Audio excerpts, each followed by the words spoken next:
Today I will be talking about What Remains of Edith Finch, a narrative-driven adventure game developed by Giant Sparrow and published by Annapurna Interactive. The game belongs to the interactive story, like a walking simulator genre, and focusing on exploration, atmosphere, and emotional storytelling.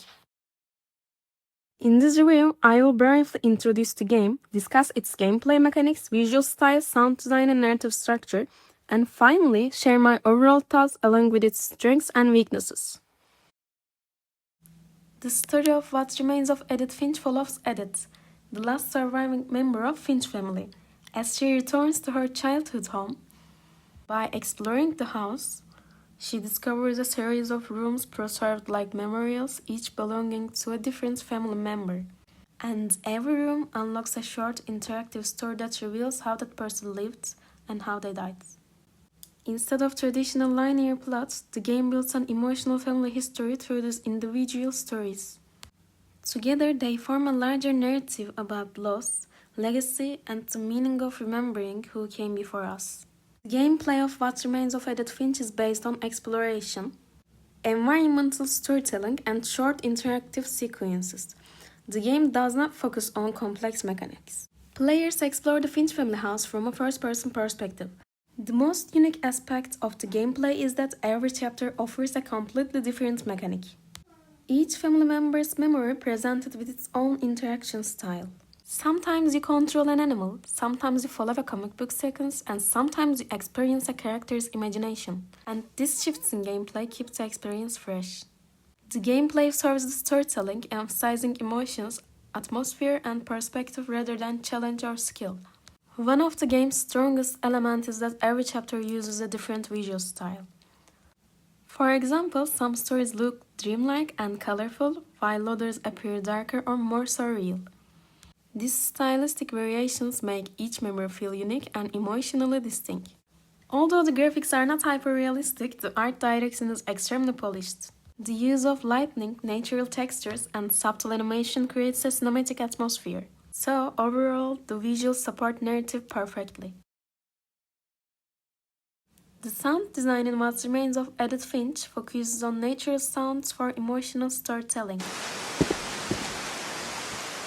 3 of the gerbils are mine, and 2 had been my The game fault. uses soft ambient sound, subtle environmental audio, and gentle musical score to match the tone of each chapter.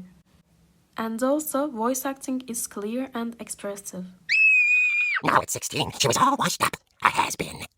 But in a lucky break, she'd been asked to perform her signature scream at a local... What Remains of Edith Finch is highly enjoyable thanks to its emotional storytelling, creative gameplay variations, but the gameplay has limited replayability because it focuses on linear narrative and one-time emotional impact.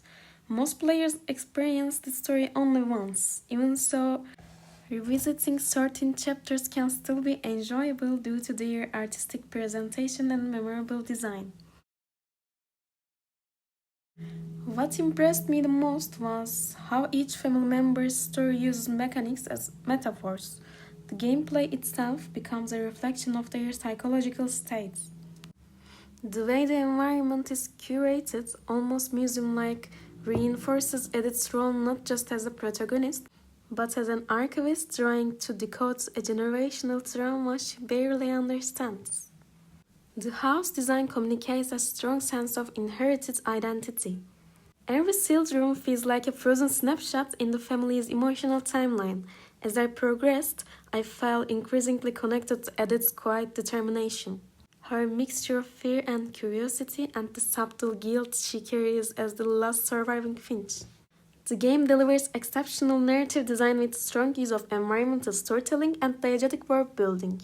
Each chapter introduces a unique gameplay mechanic, showcasing creative introduction design, and the art direction is cohesive and supports the emotional tone while producing values such as voice acting, sound space, and animation. The pacing is well balanced, and the game's level design organically guides the player without the need for heavy UI or tutorials.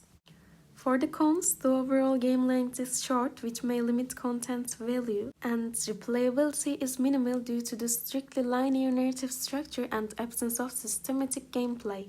Additionally, some scenes prioritize artistic expression instead dramaturgical impact, which may not address to all audiences. Overall, What Remains of Edith Finch really stands out as a narrative-driven experience. The way it uses simple interactions to support the story feels honest and emotional, showing how gameplay and storytelling can work beautifully together. Even though it doesn't have much replay value, the journey is polished, memorable, and genuinely heartfelt. For me, it's an easy 8 out of 10, and I highly recommend you to play if you like story-based game designs.